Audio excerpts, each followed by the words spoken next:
And live with your triple header today. Today is what is this? August the 10th, Agosto the 10th, 2023. It's my triple header today. I got some loop drill content that we're going to be examining once again. Um, let you have this first one as a start. And it's only upheld through law and law enforcement, right? So the male's testosterone that would have been expelled through hunting and traveling, looking for food and all of that, in this artificial environment where you stick this wild animal into a house in a nuclear family setup and give them women because males had to earn everything they got. But patriarchy kind of did a Universe 25 experiment on steroids and gave men everything, gave them women, gave them housing, gave them food.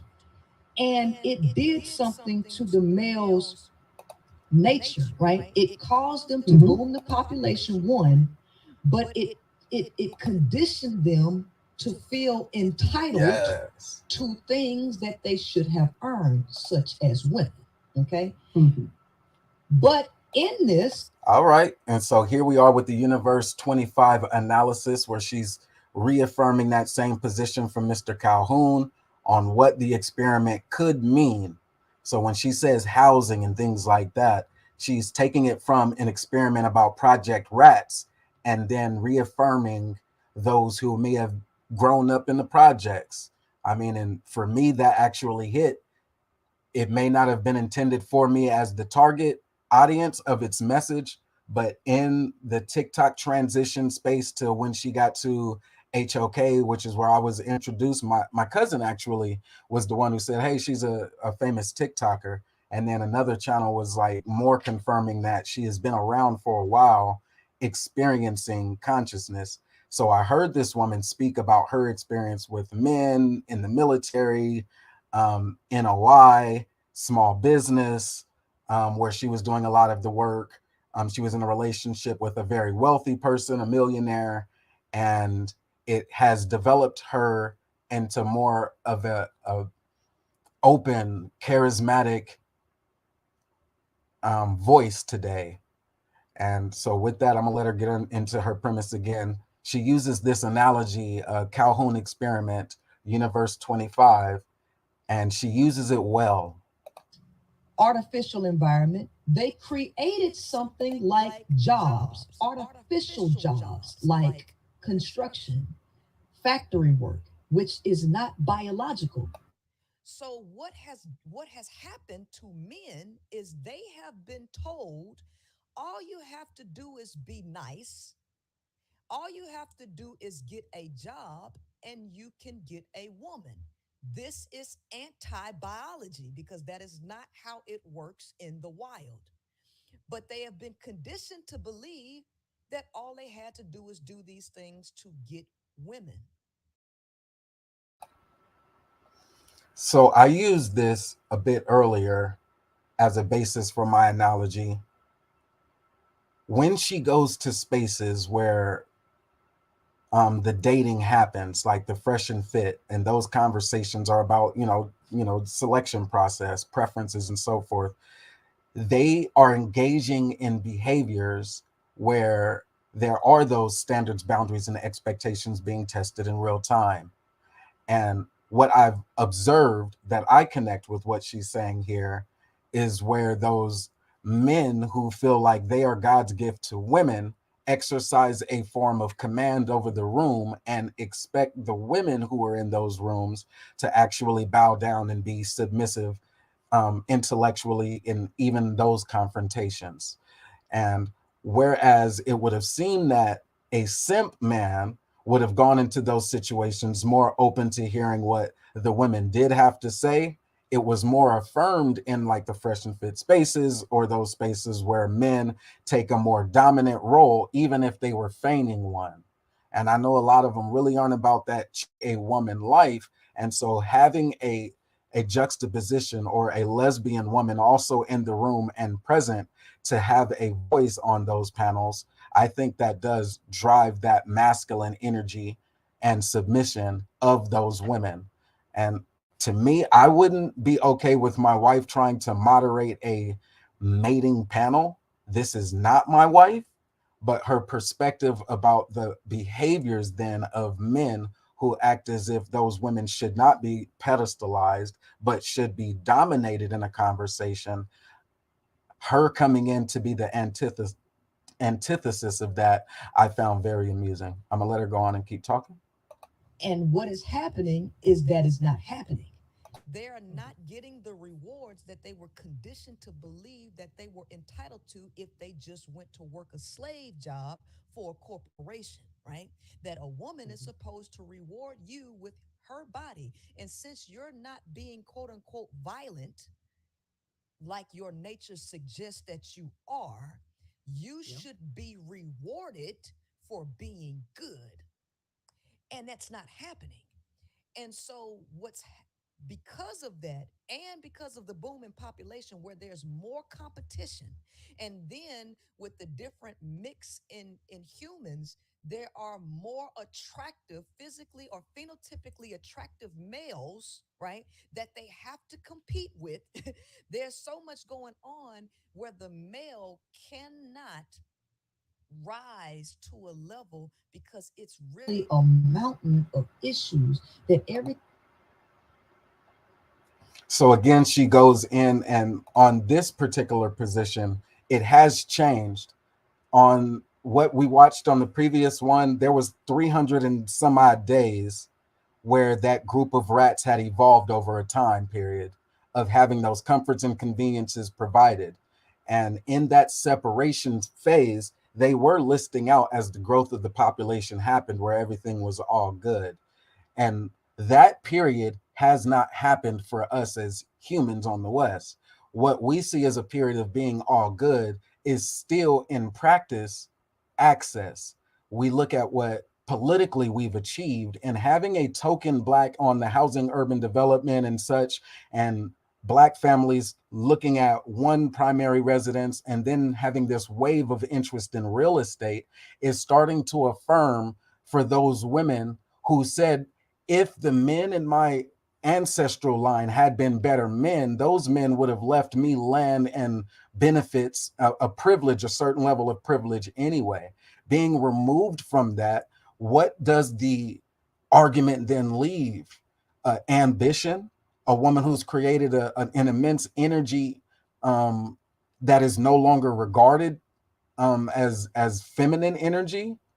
So again, we can look at these analogies from the expectation of the men as mice and see what their role was and what happened. I think when she calls out the competition in the market environment for it, um, her to be a lesbian and acknowledge that there are men competing against other, I guess, the handsome men, that part of the story to me was more or less why men aren't fighting the way we saw like the brawl in Alabama. That one speaks more to me when I hear it. And it may just be me, and she knew how to connect with that part that says, well, where are the men who are more protective? And we don't always have examples like Alabama where it seems like the law might be in the favor of those who are fighting. So where is that type of element without, overextending that and saying you just want a hyper aggressive man who's going to put you in predicaments where you're not safe? So in the same sense, there was a part of the rat analogy, or the rodent mouse analogy in Universe 2025 where it analyzed those men who stopped fighting and those men who were select or preference type men.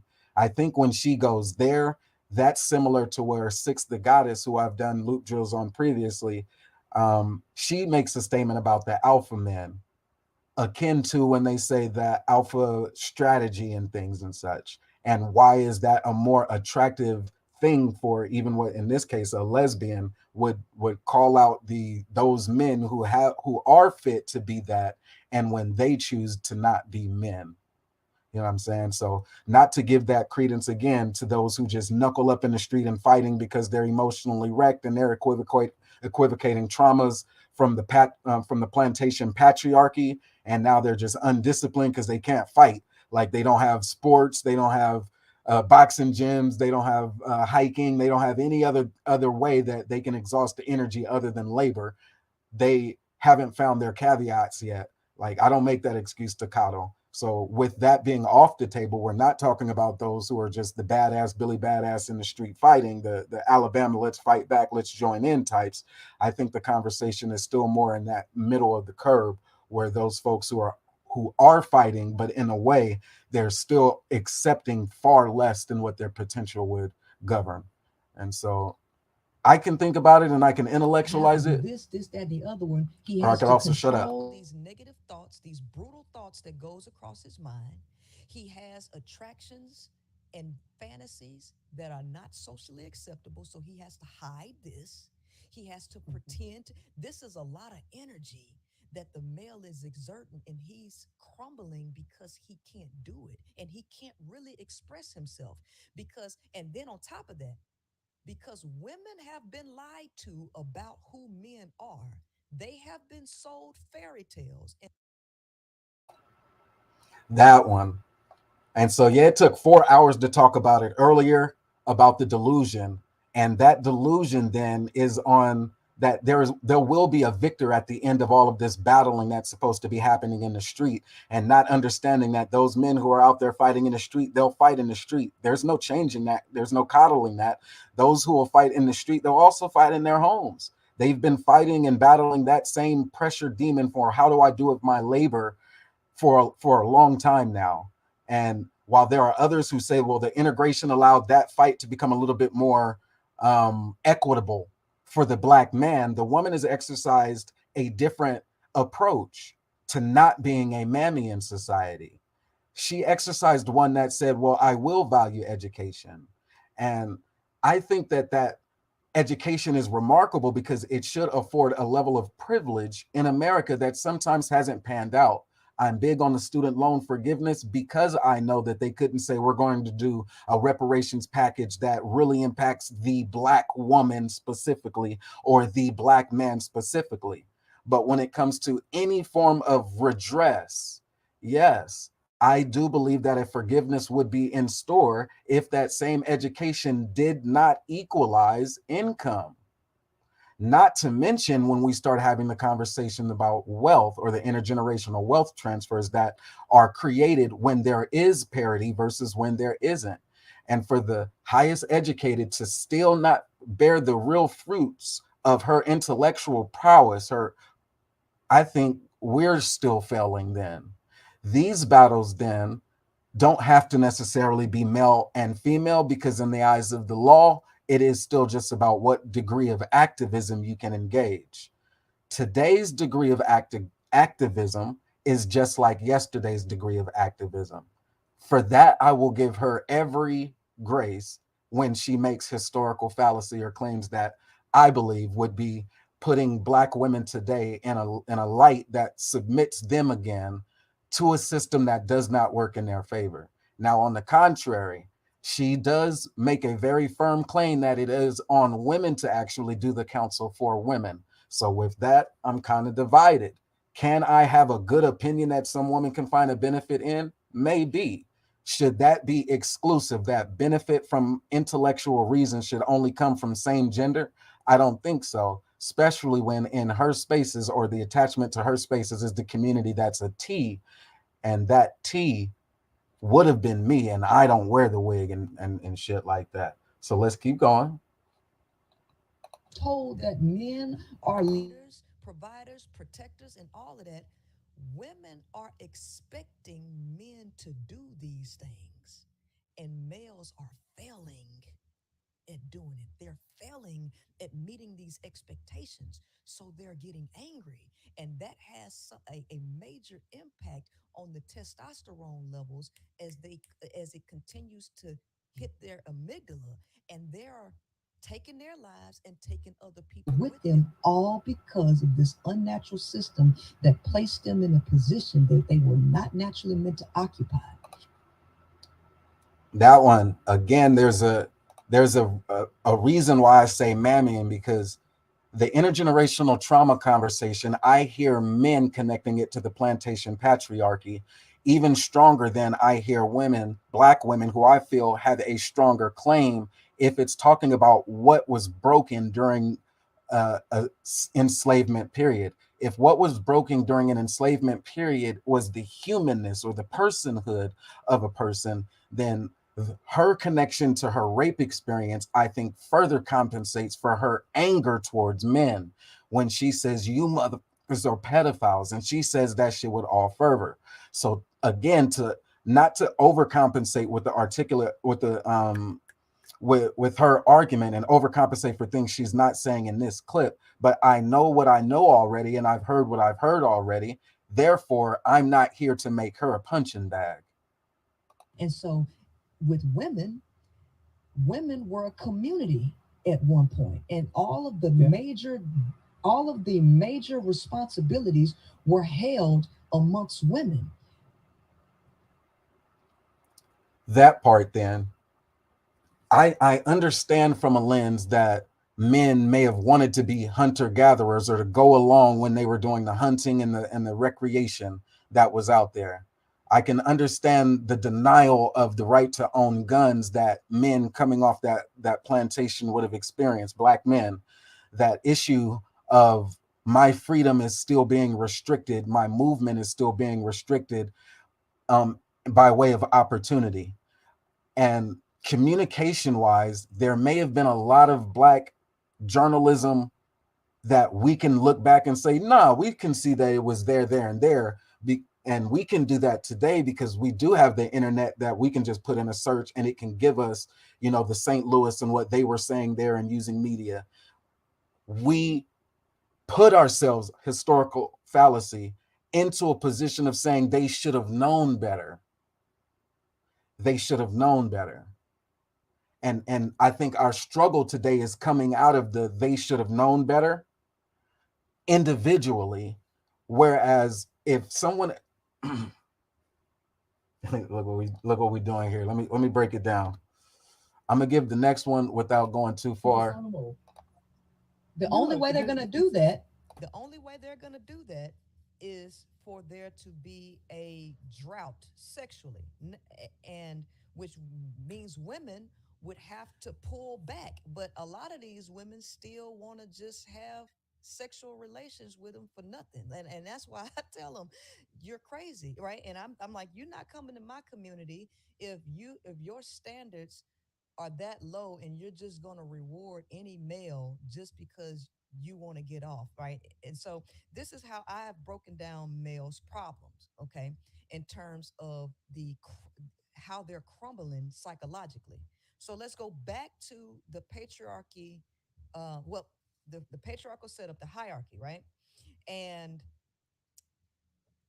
the male's biology.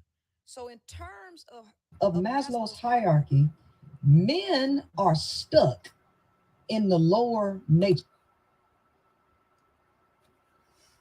Now here's another contrasting position here.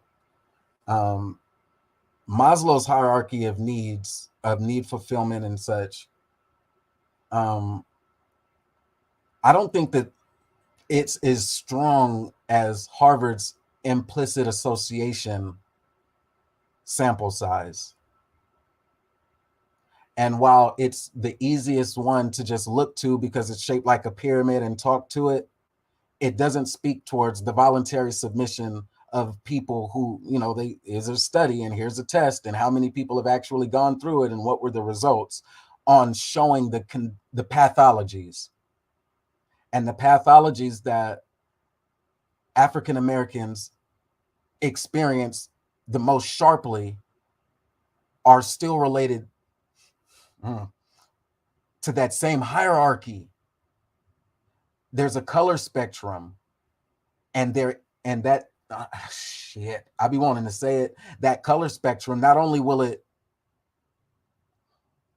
not work with the diffusion of blackness, but by not creating a black baby in the first place, you've I guess you've become a self-fulfilling prophecy. Just and I know this woman, and when she says, she's saying things that make me believe that yes, she has gone through some form of therapy as well, I believe. And because that's so strong, it makes it hard not to step on a toe or two there.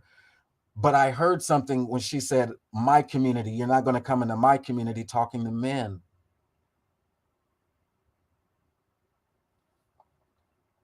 Maybe I'm hearing too much into it. Loop drill is here for a reason. And so this is how I've broken down males' problems. Okay, in terms of how they're crumbling psychologically. So let's go back to the patriarchy. Well, the patriarchal setup, the hierarchy, right? And the male's biology. So in terms of Maslow's hierarchy, men are stuck in the lower nature. They are stuck. Power, sex, and ego. Okay, they can't rise to a higher level because if they did, it would take an ungodly amount of internal willpower and energy to rise above that, but they would still have to control so much. So, by nature, sexual conflict, which is the root of all of these problems, men have to compete to pass their genes along in a completely raw environment that is untouched by humans and altered. They would have to compete for women just to pass their genes along. Well, the five characteristics of life is one of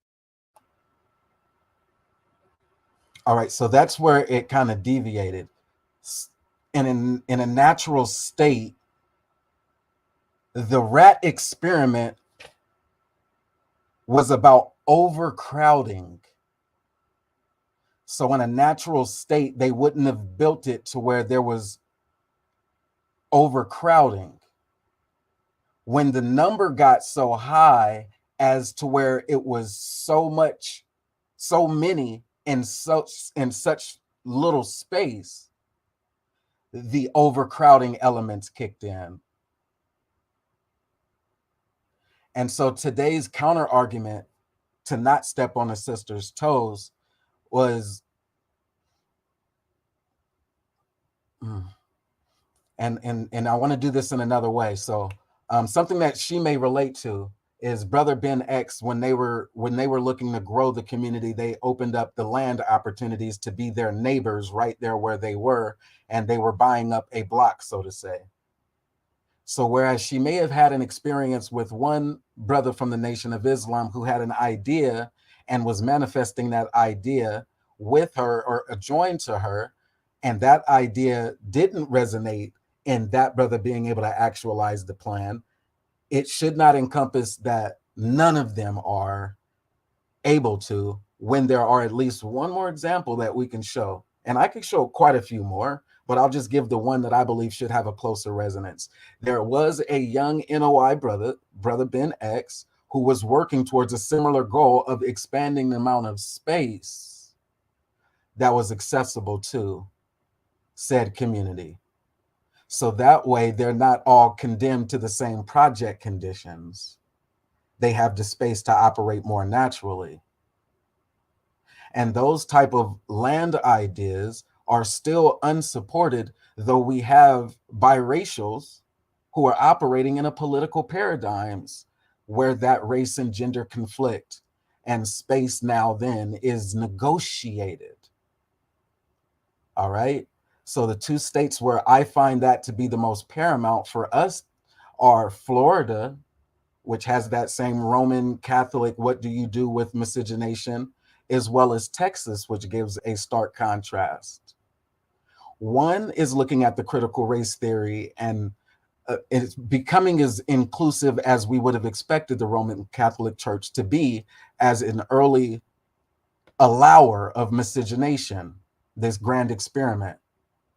And then Texas, which has so much more land vastly, but so many more land wars, we would say, that we would look at as, I don't know, more vital. Like, I believe what Texas has contributed in forms of their fight to Sheila Jackson Lee today represents a stronger position than what we have that we can say we're proud of in Florida. And so Florida or Texas as space and opportunity to not create those same systems that we would see on like the far East Coast, Northeast Coast, or wherever they've stacked up so many Black people on top of each other. Chicago is another place. And again, the rat experiment was about overcrowding and the conditions that occurred after the overcrowding.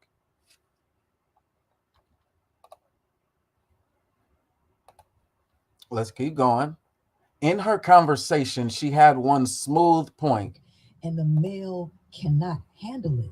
And the woman is being knocked up with so many children and isolated with no community or support. She's crumbling and she's adding pressure onto him when he's already crumbling biologically and psychologically. So this is a magnified issue that is rooted in both the belief systems of the male and the female, the structures and their biology. What do you think about that? All right, and I know when she comes in, there was signal boost that I could have put on it for real like this. And even when I was trying to signal boost, it did not give like the best amount of volume for the way it was recorded. And so I think that was on me. I can rehash to the best of my ability. But again, this is the Queen Maker. And what her premise was in this articulation is some of the biological impact, or what we would say intergenerational trauma, that Black men experience today. And to me, I would prefer to say that's the coddling or the mammy. I don't prefer to say mammying again, because I did my research on mammy as a term, and I was guilty of over abusing that term without showing the true endearment or affection for what those women went through who had the original term used against them when they were making their decisions. When I looked at the mammy again through my research, I stumbled upon Kimberly Crenshaw, who talked about it, and it was too eye opening to not allow it to change my perspective and make me a grifter, if people want to say that. But it was not cool for me to make that a more socially acceptable term in the way that I was referring to Black women who make choices in dating. The reason why was because that girl was 16 years old, considered a mammy, and the one that she mammied to went on to get a Pulitzer Prize for talking about the Southern experience in that manner, while he didn't even know her name really, and he didn't know that she had children, and their family didn't help her with education. She was just a child. And from what I did in that research, I found some of the inspiration about why they were saying, and men are Black men are men, and we were brave. And it really delved into the Black feminist perspective on an agenda of what laws did they fight to try to get on the books and to have recognized. They went up against the corporations in a manner that should be recognized. And so I spent 4 hours talking about it from that lens. And so, with that being said, that's a good triple header. There's more in it as a loop drill. I wanted to make it a little bit more controversial and show who it was that she was willing to have the conversation with outside of just the House of Consciousness. See, again, going to the House of Consciousness and calling those dudes pedophiles for what they believe and what principles they're not willing to not stand on, to me, saying go to Africa, or and paralleling it with the mutilation that their girls experience, if they don't want the integrated law of American laws, this is, we don't want that type of masculinity that says that's okay. And if they're still along the lines of deviation from what the norms are here, then I would have just said Africa. But no, she was bold enough to go there and have the conversation with them. And it's not a conversation at that point. That was what I would have considered a declaration of war or a Ya Santiwa moment. But with that, she's also having a conversation in other spaces, showing that it's not just about diversity. So Kimberly is the reason, or Dr. Kimberly is the, and she has her degree from Columbia University. The reason why she was important as a juxtaposition is because she speaks on intersectionality and the value of intersectionality, being able to look at it from Black woman plus lens. And the argument today that we hear a lot is blaming Black feminism and its waves for the destruction of what Black men were not accountable for. She went to a space and included in the conversation somebody who is not a black man. Yeah, absolutely. And I think as I'm listening to you, I'm again, I can't speak for women. Okay, looking at the situation from the outside, I don't know what happened to feminism because it suddenly got destroyed in this new wave of capitalism where women could get economic power, okay, economic and financial independence, and they thought they can handle everything, including men, right?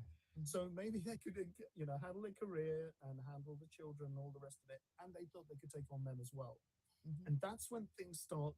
Hey, this isn't quite working. I've got my job, I'm educated, I'm high powered, I'm married, we've got 3 kids. What the hell is wrong with my husband? Okay, what's going on here? Why isn't he supporting me? Why is he jealous of me? Why is he feeling insecure? Why is he acting like a little baby?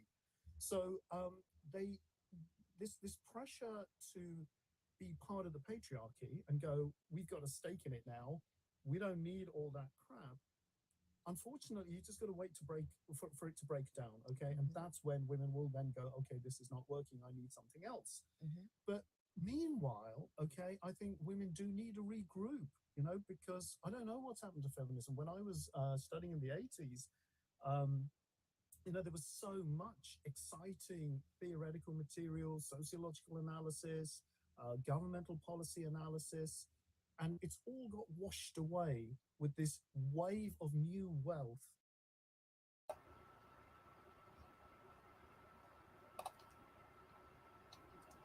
So sorry, not sorry for taking 4 hours to actually go into the 70s and 80s and 90s and get the real receipts on who were the Black women who were getting their degrees and challenging the institutions in the 70s and 80s and 90s.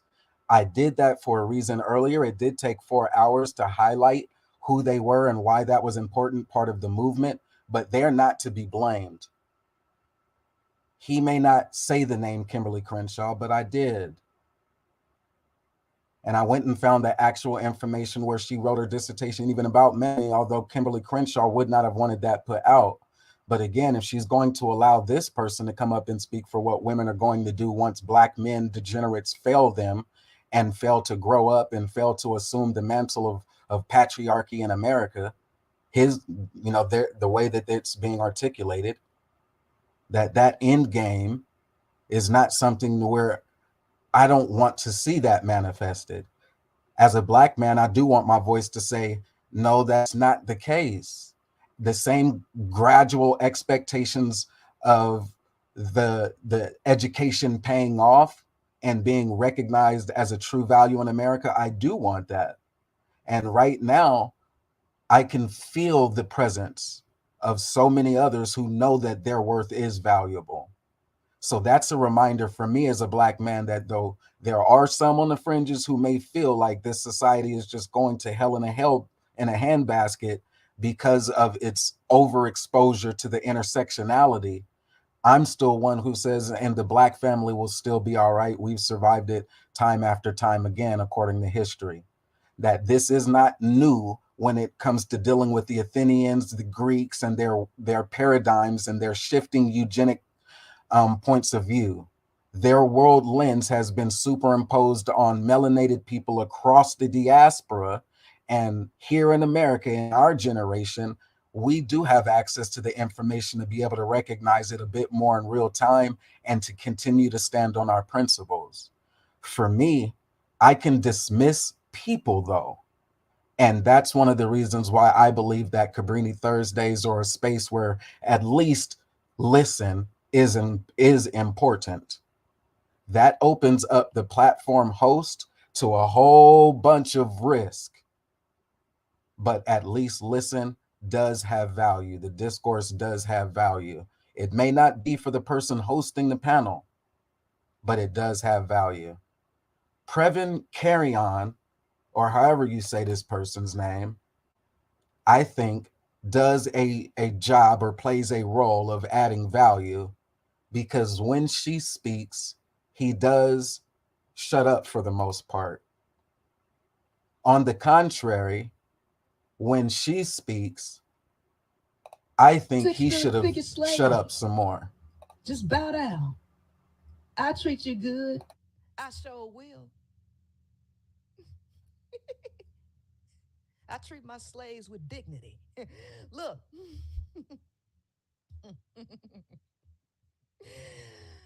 seeking the lightness, six-figure slave. Just bow down. I treat you good. I sure will. I treat my slaves with dignity. Look,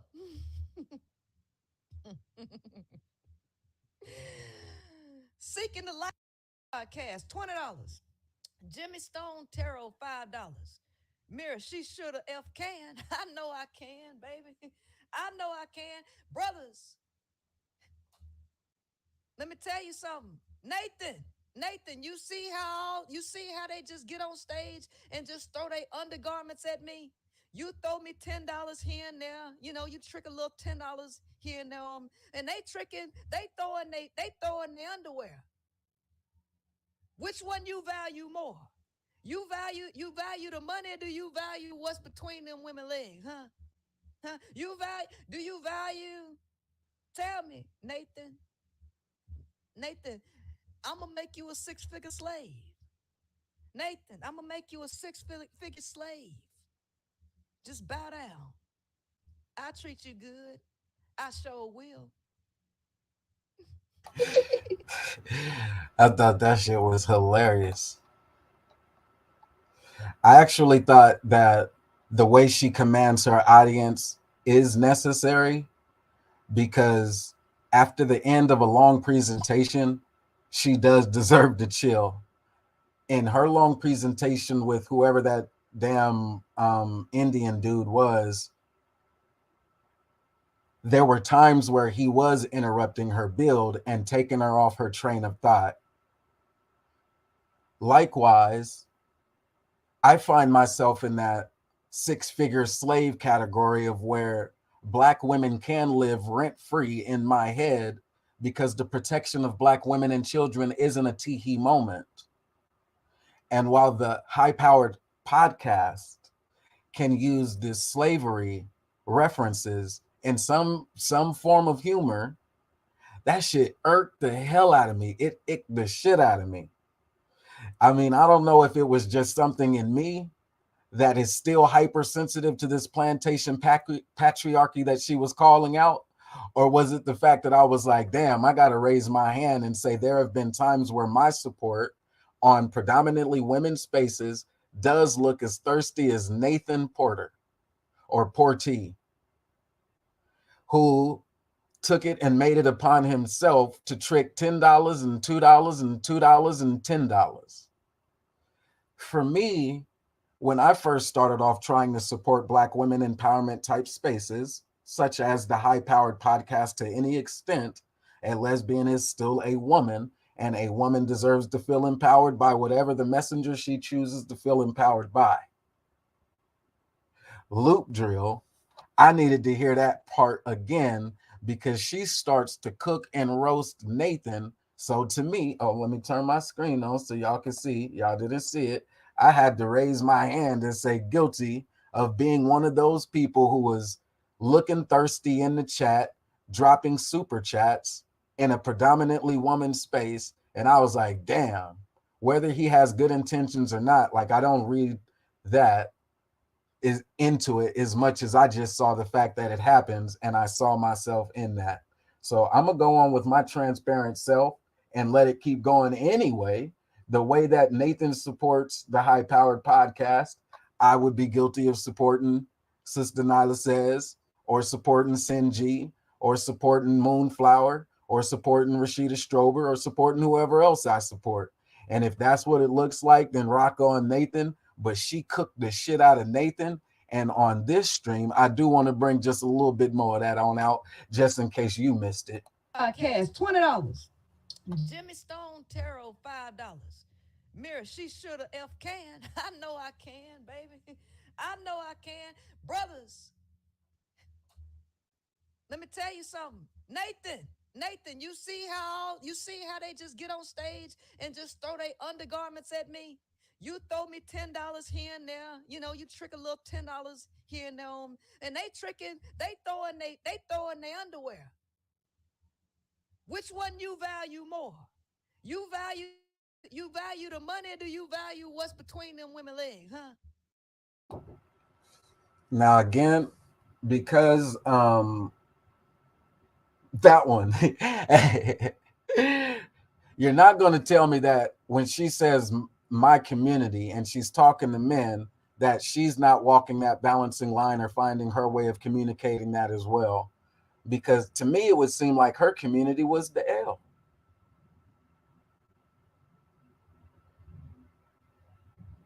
It seems to me that her community was the L. And that statement there about them throwing the panties and then him tricking a couple of dollars, which one does he value more? To me, it was more affirming that she is still a part of the L. And so it is why, with that distinction, heterosexual man, all right, she has her distinction. Her community is the LGBTQ community.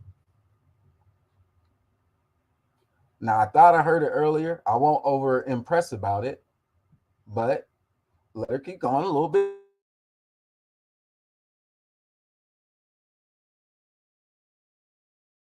Huh? Nathan, I'm gonna make you a six-figure slave. Nathan, I'm gonna make you a six-figure slave.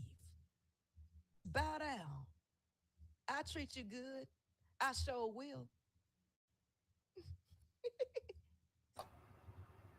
No, I don't want you to become the aphrodisiac, although I do love and respect the afro, the six the goddess type fro and the dreads, the sister locks, whatever it is that y'all do. I do not recommend you become the hyena's aphrodisiac in Africa. If you find yourself in Africa, I think that African American women can find themselves with distinction as Black women. And yes, when they get to Africa, they will see other melanated sisters that they would want to call sisters who look like them, aunties, grandmothers, and they would want to feel connected to a part of the broader diasporic community. If you're not a deviant, though, and you've already understood your value, then I don't see that you would find any greater joy in becoming attached to Africa than you would in realizing and manifesting your dreams right here in America. That's my 2 cents. Nathan got cooked in a couple of ways. So I'm gonna bring y'all a couple of more of those, and then I'm gonna let y'all get back to it because my triple header Amazing is live. I'm long-winded. looking to more like just like it. Looking to more like just like it. Thank you. Nathan Porty, $10. Why do y'all not identify the difference between males and men? Nathan is a trick. Nathan is a six-figure trick who just want to keep sending me money to say stuff. I ain't no regular Dusty. I'm a six-figure Dusty, and I can afford to trick my little coins off on this on your little show. You know, see, I'm big business. See, this don't mean nothing to me. I throw you a little $10 here. I got a question for you though. When she says I'm big business, the question it is her story one to where she should be a like either is she it makes me I don't know whether I read vendor from her, guest speaker, panelist, or an entire curriculum and program on Black women empowerment in a corporate setting. You know what I'm saying? Like there's when you say I'm big business, an employee of let's say a 16,000 employee company who is looking to bring in a message, and they normally pay the people who come in some type of something, an allotment, when they have these big gatherings. So is she more of a put her on a call when they have a virtual town hall, or is she one of the global diversity symposium? On her own, we see that her numbers can do 1,800 in her own live chat, which is phenomenal because many corporations can go live. And if they just have something to say, like stockholder meetings and things, we can see that their numbers don't get that high. If they include who they want and everybody in there, let's say a non-internal meetings, so they're external meetings that aren't shareholder meetings, i.e. if there was somebody at the company just going live on YouTube, it really depends on who they are if they could command an 1,800 person audience for 3 hours. And so with that being said, Nathan got cooked in a way to where it really made me listen again. That question right there is a question on her true value, what she puts on it. I've heard the person who I'm most familiar in the social media space say $10,000 for a debate, and that sounds to me to be along the lines of pretty good value, right? And so what type of opportunities does a Princella Clarke command when she says big value, or what tricking is? Right here, I see $10 and I see $2 and I see $2. And to me, that's not tricking at all. That's what they would say thirsty. Like to me, that's almost an insult, like saying I'm here. Like if you're going to be disruptive to the Black woman empowerment space and the message that she has with such a large chat, I think he should start at least a dub. He should start at least a dub. And many people may not agree, but if you're going to be disruptive like that, then you got to start at a dub. If not just the dub, then maybe like a good fifth, a good 50.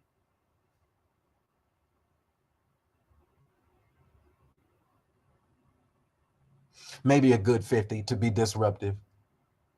But if you're not going to pay a good $50 to be disruptive, then 1,800 people, you're standing in the way then of those who have not had their breakthrough in corporate America, who are looking for that next big speaker who's driving a message and stands on a principle, whether we agree with it or not. And the corporations that are performing well, that are of a diversity and inclusive nature, they are the ones where the L still matters. Right now it says 62.3 thousand subscribers. Why shouldn't she have 1 million? If her views are that controversial, then why shouldn't they hear them?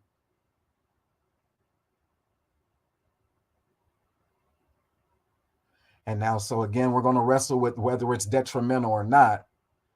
I'm not here to step on her bag.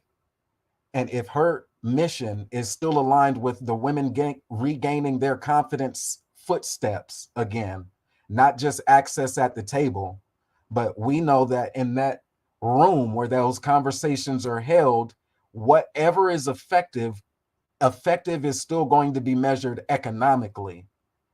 And if there's an opportunity to close that gap, then the Black women still have to teach the allies how to be better allies.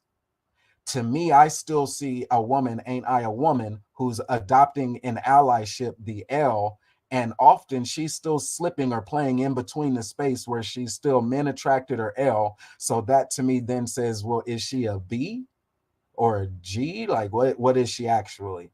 I don't know. I don't want to assume, but her message again being something deeper than that, I think she has the potential to keep going as she works on clarifying it. Now, with respects to her service in the military and the treatment that the men gave her, I can apologize for that. I can share more information on a later stream. I don't want this one to go over an hour. But even the military is having to rectify its treatment of women, and then in a more inclusive manner, the LGBTQ community.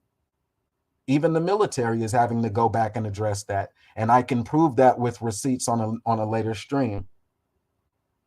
So I don't have to apologize to her per se for the way the military or the institution treated her as a Black woman experiencing the military, and for what she fought through in order to earn her rank there. While I can support the approach that Ben X had, I'm not a part of the Nation of Islam, so I couldn't apologize for her experience that she may have experienced with that man. And again, I won't go through the entire gambit all the way into her childhood, apologizing for her experiences with Black men. Not that that matters. But every once in a while, somebody has to say, okay, I understand that much. If I don't understand anything else, she has earned her right to speak out against it and chastise those who she feels need to hear it. Where she finds her allyship is going to be a bag that heterosexual women like grown woman vibes would lose access to in a skip, a heartbeat, and a jump. And they could be as offensive as they want to grown woman's vibes, despite what music she likes, despite what food she fed her children, despite her education, despite her entrepreneurship endeavors. And it is going to be a society that we speak against that does not allow grown woman vibes equal access to the bag as the L, the G, the B, the T, and the Q, who we were supposed to be training to be better allies, not to be fighting with us or against us in the trenches. We're not in their trenches. They have a distinct foxhole. And oftentimes, if they can take their shots and duck back into a protected space, the heteronormative relationship, as I had come to understand it, should not be their punching bag either.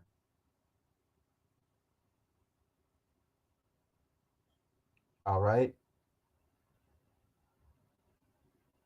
I believe, even though I can stand on a principle that says, yeah, do you accept it or reject it, that a great premier debate is still yet to be had on intersectionality and the B1 experience. A great debate is to be had. Call me a simp, but my money is on a better debate not being Taz exclusives versus Jabari Osazi 2, but the high powered podcast and grown woman's vibes for the bag. And while that hasn't been something that their families have spoken about or anything like that, I would say that is worth, like Sinji says, put the 10 on it, put the 10K on it. Intersectionality, more detrimental, beneficial? Silence, was silence okay? Acceptance, tolerance, do we become more restrictive or just conservative? Restrictive meaning laws against, liberal meaning is there a separate bathroom? That's as liberal as it gets. We've heard the opinions on many sides, and as we move into a more politically or disorganized or politically charged space, I know that there are discussions that are not just worth having, but economically, our sisters are entitled to their bag for it. And yes, it is on them to put their price on what they're willing to, when they're willing to stand on their principle as firmly as they are, and for whom, and for how much they should be compensated. YouTube has had a way with denying our sister her millions grown woman's vibes, because I feel like her intellectual property is worth millions if she has not had that actually hit her bank account, not in some hyperbole or some simile. That the oppression she experiences may not need to be linked to patriarchal plantation aristocracy, that it's unnecessary to go back that far into the 1800s. And so I don't think that it's just merely entertainment that we create these loop drills or that we provide the information, but we'll let them speak. Why y'all act like y'all can't distinguish males from men, huh? Because you see how I just gave you like $40 just to ask you a question when I really could have just gave you 10 and asked 15 questions and won $10. See, I'm generous. I'm a real man. I'm gonna throw you the $10. Can you answer my question? Cause I'm a real man. A real man know he got to pay to play. You see, I'm paying to say, because I'm a real man. A real man know he got to pay to play. You see, I'm paying to say, I'm paying to say, Mama, why you just won't tell everybody that I'm the only man that's really out See, to me, that shit is like a Dusty Naker voice. And because I could just kind of dismiss it as the Dusty Naker voice, that shit's hella funny. It is right. It's damn near spot on. And so to me, I'm like the people in the chat where I'm supposed to not be teeing about this. That is it's a very invasive form of communication, is to just think that I can pay to say what I want to say in the space of people who are saying that they don't want to fucking hear it. And so for me to just put 10 on it and say it, that's still a violation, is still a violation of the space. And when the intellectual energy is flowing, while she can convert it to make it something funny and tee about it, I think that that's just an art form from the entertainment side. I don't know. I know that to have 1,800 people in the chat and to start seeing all them laughy faces, they can feel the vibe. Let it rock. Nathan.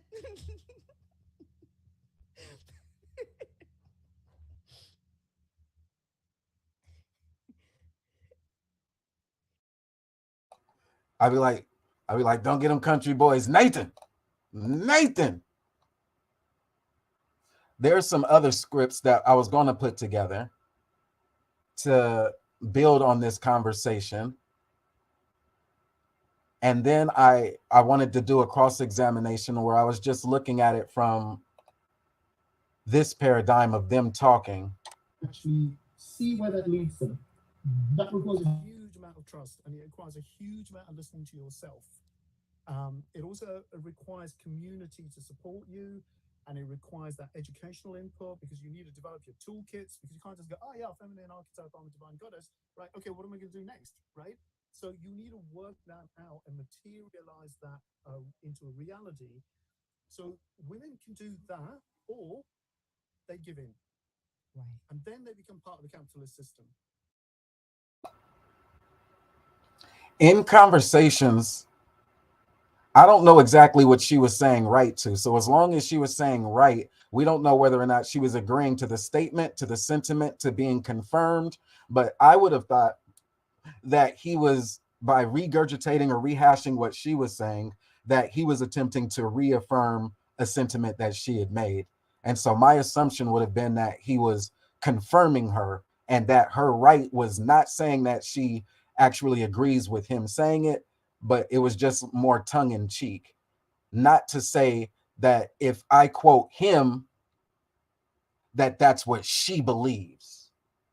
Now, because it was dramatically close to something that she's already said, I thought that there were some similarities.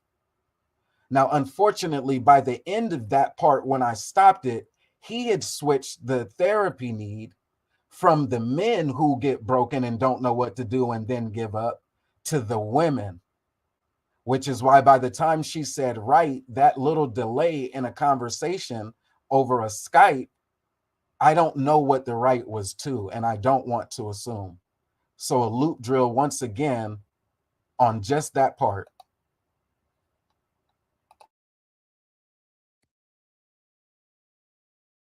Actually see where that leads them. That requires a huge amount of trust, and it requires a huge amount of listening to yourself.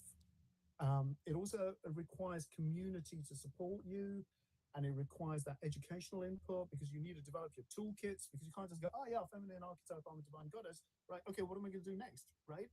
So you need to work that out and materialize that into a reality. So women can do that, or they give in, Right. and then they become part of the capitalist system. Okay, so I think your community use a word like pick me's. Yes. Right, the girl who are like pick me, right? Yes. Pick me, me's. Yes. Capitalist system. Okay, so I think your community use a word like pick me's. Yes. Right, the girl who are, Right. and then they become part of the capitalist system. Okay, so I think your community use a word like pick me's. Yes. Right, the girl who are like pick me, right? Yeah, Yes. pick me. I want to know your thoughts on that.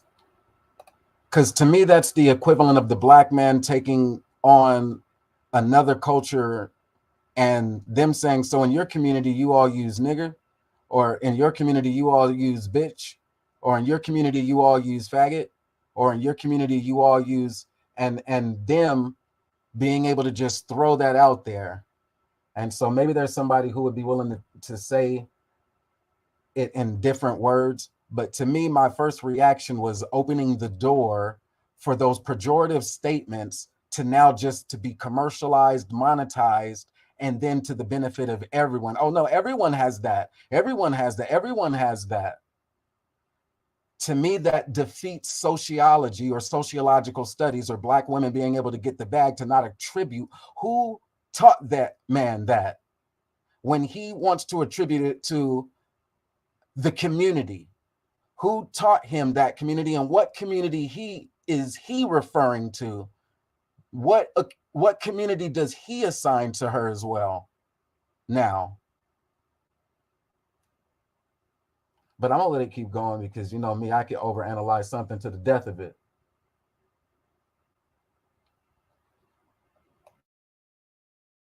Yeah, that's the idea.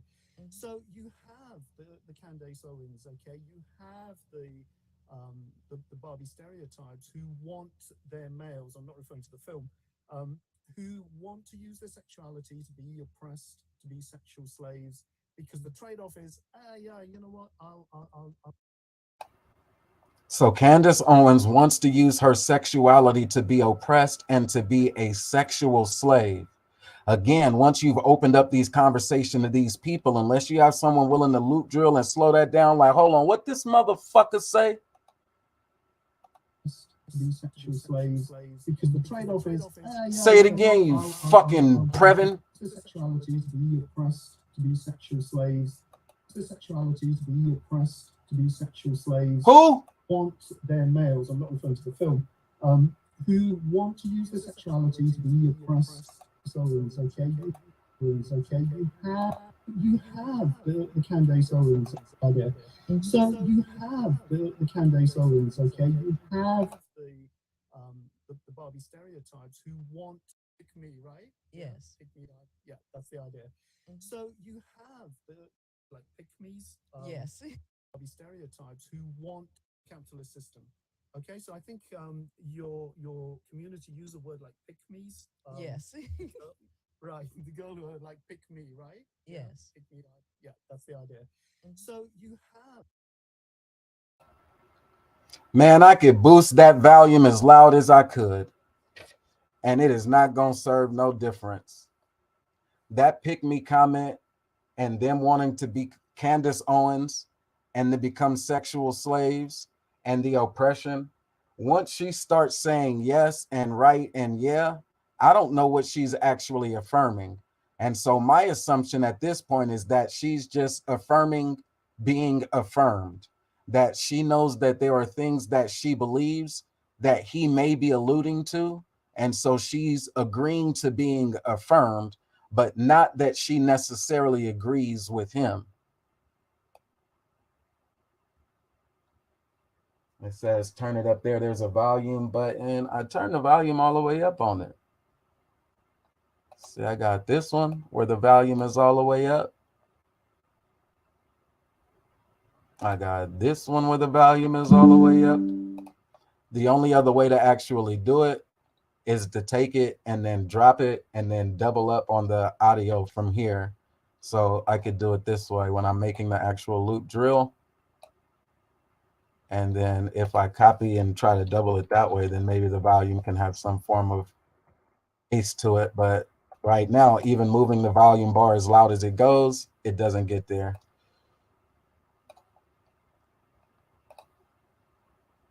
A lot of women, they don't realize that they operate like males. They don't. Realize they think like males and they And at that moment, do you have the psychological strength to get out? Do you have the Ex- physical strength to get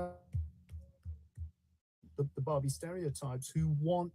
So you have the Candace Owens, okay? You have the Barbie stereotypes who want their males. I'm not referring to the film. Who want to use their sexuality to be oppressed, to be sexual slaves, because the trade-off is, yeah, you know what? I'll get off on this. I'll actually manipulate the man. I so women can do that, or they give in, Right. and then they become part of the capitalist system. Okay, so I think your community use a word like pick me's. Yes. Right, the girl who had like pick me, right? Yes. Pick me up. Yeah, that's the idea. Mhm. So you have the Candace Owens, okay? You have the Barbie stereotypes who want their males. I'm not referring to the film. Who want to use their sexuality to be oppressed, to be sexual slaves. And Because he's the not trade-off is, referring to the yeah, film. you know what? I want their males. I'm not referring to the film. Who want to use their sexuality to be oppressed, to be sexual slaves, because the trade-off is, yeah, you know what? I'll get off on this. I'll actually manipulate the man. I think there is a female version of Andrew Tate at the moment going around. Is it Shira 7, something like that? Yes, Shira 7. Yeah. how to Shira how to 7. use men for what you want to get the money out. Yes. Okay, dangerous game. See, again, once they start opening up that conversation with other groups to become critical, I don't even know who Shira 7 is, but I would presume that Shira 7 would want to clown. Like, how you gonna compare me to Andrew Tate? And this was just sitting there. He's elated about it. My conversation earlier was asking whether or not the dating and that mating conversation is that detrimental? Is it helpful? Is it what is it? Is it just a reflection of what it is? Shira was before Tate. Somebody should correct them. I'm still. Am I clear enough now, or does it echo when I play it? Because I they tell will turn people it back that. on you. Exactly. They will turn it back on you. And at that moment, do you have the psychological strength to get out? Do you have the physical strength to get out? You breaking up. Okay, I hear Sorry? you. Oh, you went out for a second. Oh, sorry. Okay. So what if your man is controlling your phone, controlling your friends, getting to know your bank account, asking you for money? How are you going to fight all that? So it's a sexy game at the beginning. Where is that going to go? Oh, guess what? You're going to hit the man's shadow. Okay, and so it's a very high risk strategy. If you can get in and get out, maybe, but it's a very dangerous game to play. And then you have the physical force. I mean, I think a lot of people from your podcast channel have been commenting on my channel, and the famous quote that when women um, uh, try would. All right, it sounds like that's where the intersectionality is starting to happen, or where they found some connectivity at, is that they can share some subscribers. I would have asked what's in it for the Queen Maker to have a conversation with Previn Carry On when there are still other powerful sisters who are willing to debate her even on some of the positions that she stands on. And if it doesn't have to be a debate, then just have that have that conversation more openly and engaging. I've seen some of the spaces where she went and where she's taken her attitude. And so, yeah, there are other audiences who would be willing to engage and see if those principles that she ascribes to can match. I have questions. In some spaces, those questions would veer towards the lesbianism element, or what her preference is. And in this one interview, I think it was one of the more recent interviews, I think that they did a well enough job of staying away from addressing that directly. And while I can give kudos for that, the other mannerisms that I did observe is that she doesn't fight any harder here for the attention she feels she should have than she does in any of the other spaces that she goes to. So whether it was the one-on-one here, or whether it was the Fresh and Fit podcast, or one-on-one with in the background scenes with a Charleston White, she still is patient enough to let people speak, even in her lighter moments or in her teaching moments.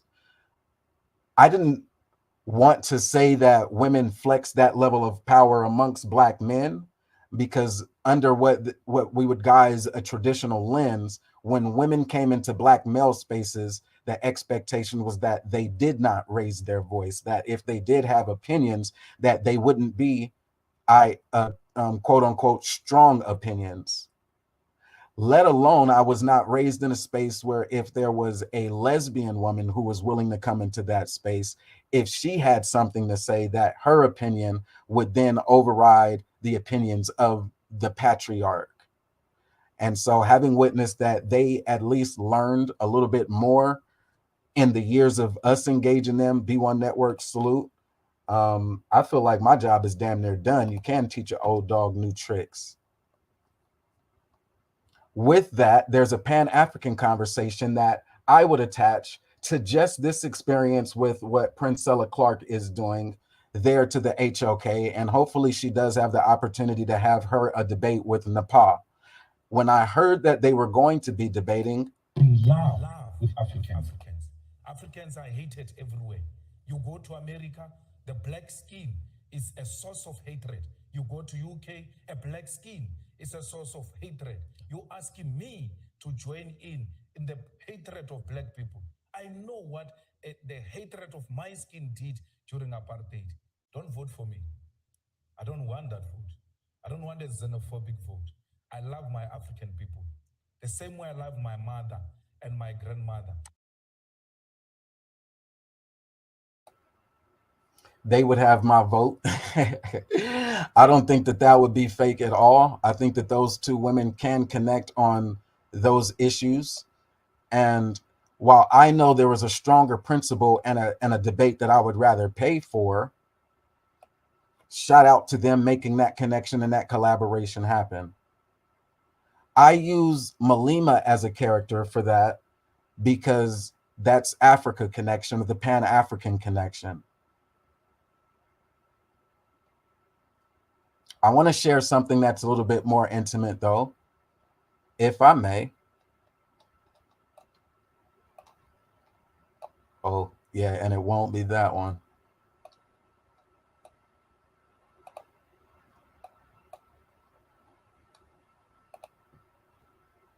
And all the photographs always picture the students very dignified, very serious, not smiling.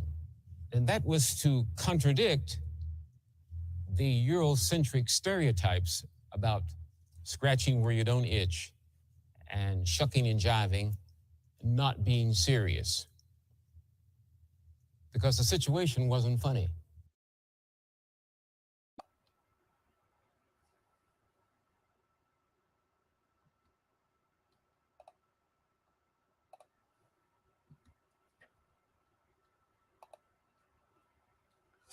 Likewise, there is a little bit more that I would like to share, if I may, while I got your time.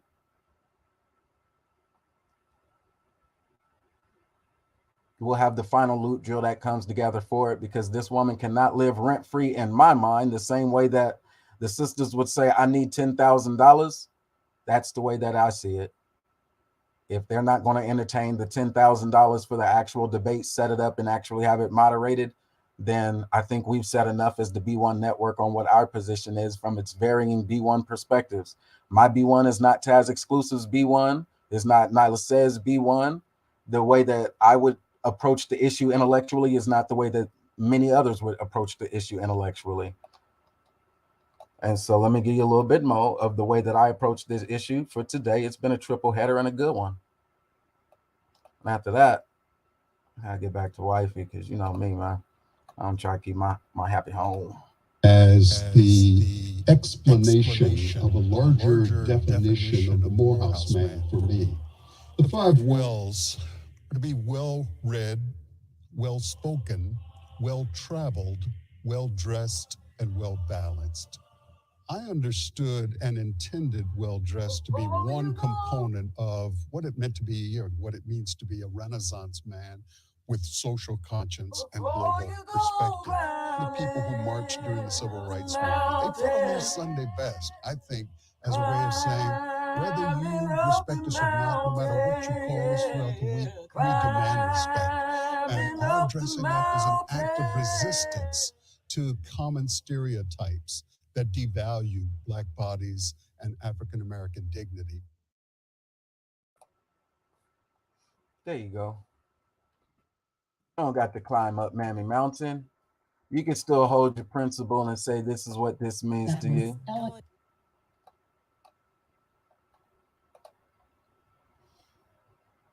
In education, for those who want to hear from those who claim to have all the education, I think its benefit is that while we will have the Professor Carters or the Dr. Carters, we also have the other side of the coin as well. That was elegant and lovely.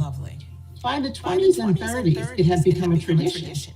And it became synonymous with this sense of respectability and polish, which was very much a part of the aesthetics of historically Black colleges and universities. Nowadays, I like to think of white attire, and it's called attire. So it means not only dresses, but also pants and pantsuits. I think of it as a symbol of solidarity, that we're all going to dress in a way that expresses to the world that we are sisters, we are connected, we do have this responsibility for each other. And so it's really one of my favorite traditions, because when I see the Spelman students arrayed in their white attire, they all look so gloriously radiant. This is really a remarkable text that emerged at a time of African American aspiration. And what I see are photographs of leaders, of future leaders of the community and of the nation. And it's really just remarkable. I mean, the organizations, the fraternities, other social groups. And it's also striking to me, this occurred at a time when the Harlem Renaissance was unfolding, when some of the most brilliant writers and thinkers and scientists and poets were on the scene. And the young people captured here are really aspiring to walk in those footsteps.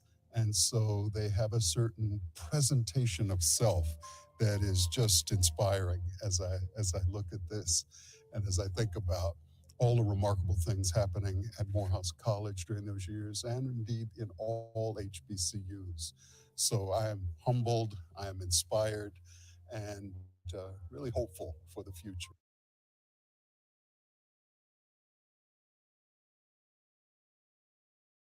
Accept him for who he is, because if you continue to give him the responsibility of changing things, you're going to watch this whole planet go to hell in a handbasket.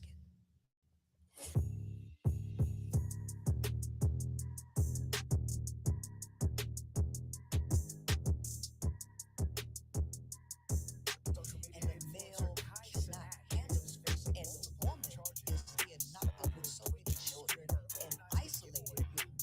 She's crumbling, and she's adding pressure onto him when he's already crumbling biologically and psychologically. And the male cannot handle it, and the woman is being knocked up with so many children and isolated with no community or support.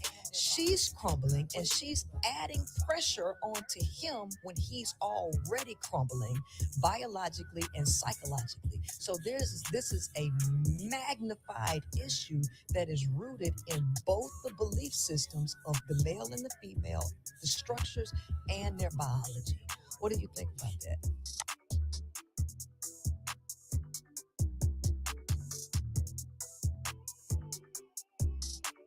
Actually see where that leads them.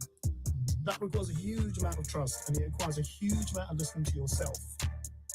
It also requires community to support you, and it requires that educational input, because you need to develop your toolkits, because you can't just go, oh yeah, feminine archetype, I'm a divine goddess, right? Okay, what am I going to do next, right? So you need to work that out and materialize that into a reality. So women can do that, or they give in. Right. And then they become part of the capitalist system. Okay, so I think your community use a word like pick-me's. Yes. right? The girl who are like pick me, right? Yes. Pick me up. Yeah, that's the idea. So you have the Candace Owens, okay? You have the Barbie stereotypes who want their males. I'm not referring to the film. Um, who want to use their sexuality to be oppressed, to be sexual slaves, because the trade-off is, yeah, you know what? I'll get off on this. I'll actually manipulate the man. I think there is a female version of Andrew Tate at the moment going around. Is it Shira 7, something like that? Yes, Shira 7. Yeah. how to use men for what you want to get the money out of them. Yes. Okay, dangerous game, because I tell people that. on you. Exactly. They will turn it back on you. And at that moment, do you have the psychological strength to get out? Do you have the physical strength to get out?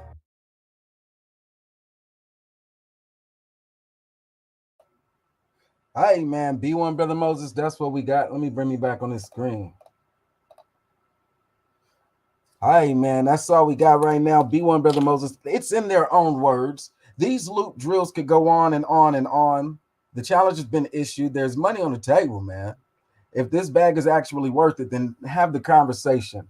Because at some point we can't just keep losing channels and channels and potential and potential and potential. I don't even got a wrench. I don't got a moderator. How could I be a senior partner for the B1 network or for the vibes or any of that if I can't? Man, we didn't took enough L's. We didn't took enough L's, man. So can we get a W one time? Can we set up an actual debate? Would that be going against the code if somebody from the B1 network started to debate for the bag? Or is that still scamming the community? Now, I don't know if Nyla says would even be interested in pursuing something like that.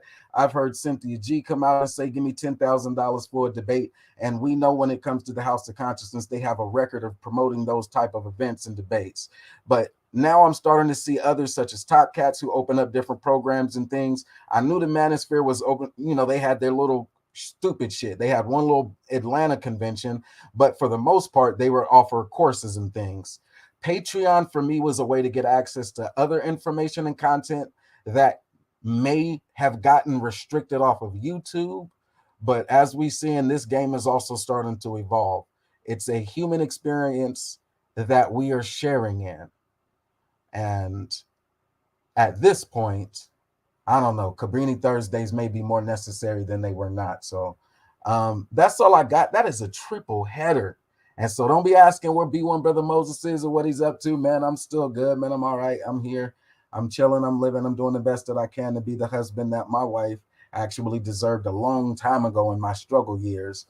And now that I have a senior and I have a sophomore, I've been making some modifications to the way that I adjust my day as well. So it's a little bit different for me. I see y'all in the morning times, man, a little bit easier than in vampire streams, man. And other than that, though, man, Thursdays seem to be a good day, but nothing like the weekends. And so I see y'all on weekends, man. Salute. And I thank y'all for rocking with me, man. This has been the Loop Drill Princella Clarke Universe 25 Analyses. Now, let me give just a little bit more, because that Cabrini, I've broke it down before, was the housing development projects that were not ours. And so if we're going to be using the hood rat analogy at the very basis because it's popular and trending, then please understand that at the end of the day, that was about overcrowding itself. That was about overcrowding. So it did create a situation of hostility in all of those different areas where you can find overcrowding. You can make that correlation. Don't feel any way insecure about it, like you're the crazy one because of the conditions that happened. It's what they would say intergenerational trauma. It was out of your hands, the conditions where overcrowding was highest experienced, and the impacts still resonate in our generations. The father abandonment, the women who were just making the best decisions that they could. I apologize one more again for referring to Black women as mammies in my 2019, 2020, 2021, 2022 growth. I am still growing in this journey. That was fucked up. That was wrong. I went back and studied Sojourner Truth just a little bit more. I Am Woman and some of the people that she's influenced, such as Kimberly Clarke, professor and such, graduated, got her law degree from Columbia. I would position that and her works on Mammy as a good rebuttal And again, for the bread, make sure you're matching up the right resources. If we're going to be using science as a study, and that dude was from the 70s, then a more recent study would be the Black feminist movement from such as Kimberly Clarke and so forth. We don't have to go all the way back to the plantation and the patriarchy to have these debates. We can use sources that are relevant and specific, primary sources that are relevant and specific and current. And with that being said, I'm B1 Brother Moses. That's all I got, and I am out. Well, it was only 1 hour and a half, so that's only been like, oh, if I had to do this for as a full-time job, like I know those, so I got 5 more minutes before it's 1 hour and a half. I'm gonna go on and finish mine out strong. As Hey, if I'm gonna finish strong, then I gotta finish it with what I would consider comedy. There were so many videos about this Alabama brawl that I might as well go on and get my little 2 cents in too. I mean, it got crazy, crazy. But before the Alabama brawl, I thought that this story was supposed to gain a little bit more traction. This one was wow. Let me see if y'all can share the screen with you. So I said stop the screen share. Let me do it this way. And then play the joint there. Crowds were like merging in on each other and literally throwing bottles and buckets, and it looked like a total mess here. That people, it was, and now, and I want to bring you back to these live pictures to show you. I told you earlier at the subway station there were people up on the roof. Police were able to clear that for a little while, but now they are going back up. Originally, they were using a ladder. Now they've got people up on the roof, and they're holding out hands for other people and just pulling them up onto the roof of the subway station at 14th and Union Square. So they did manage to get the ladder away from them in a super. So I said, damn, Kyson, I got that thing jumping out there. He had that thing super jumping. Let me show you though. Let me put the little overlay on this bad boy and let them go together. This dude had that thing jumping, and you can't say it wasn't him. The youngster actually did that. Watch this. Presumably that ladder was there for Friday. All my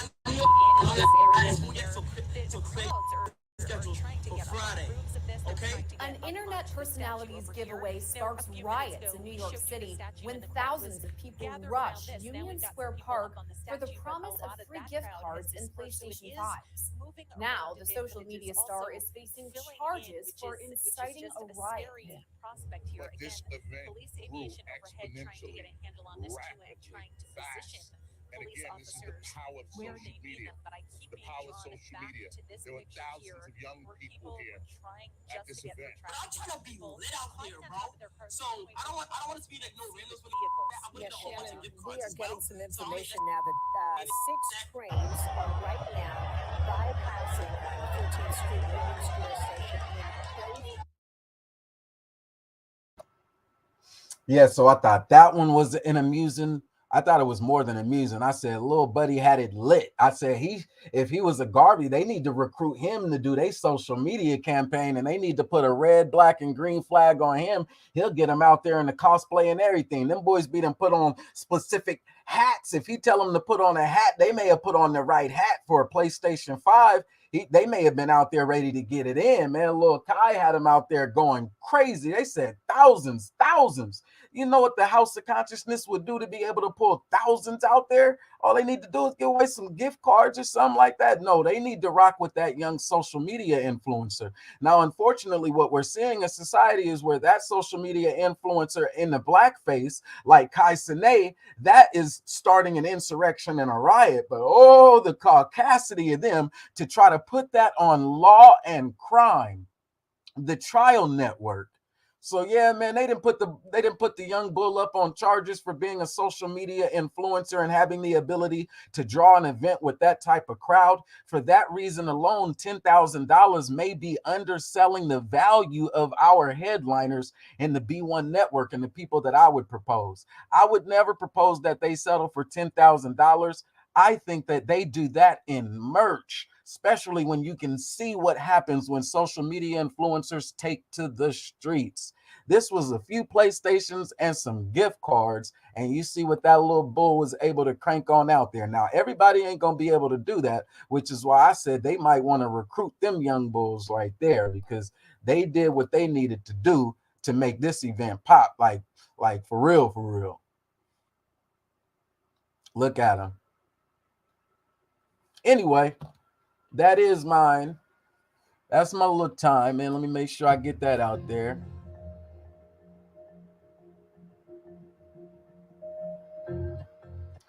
That was a person who produced a little bit of the film that I aired, which was from um, Ralph Lauren actually did a tribute video for Morehouse College and Spelman and how they dress. So I included a couple of the images from that video produced by Ralph Lauren, I believe. And so, yeah, that was pretty dope.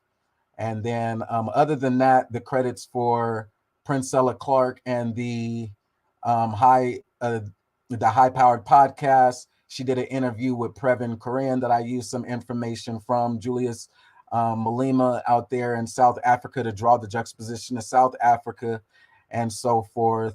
What else did I include? Any other content that may not be mine? Look like ABC and FBC, whoever the fuck they are. And then, yeah, so that is all the content that I use for educational purposes as we talk about intersectionality and grow my user time. I appreciate y'all for rocking with me on this triple header. Those are my thoughts. Oh, I didn't make me big. Let me make me big so my B1 salute can stand out. B1 salute, and I'm out of here.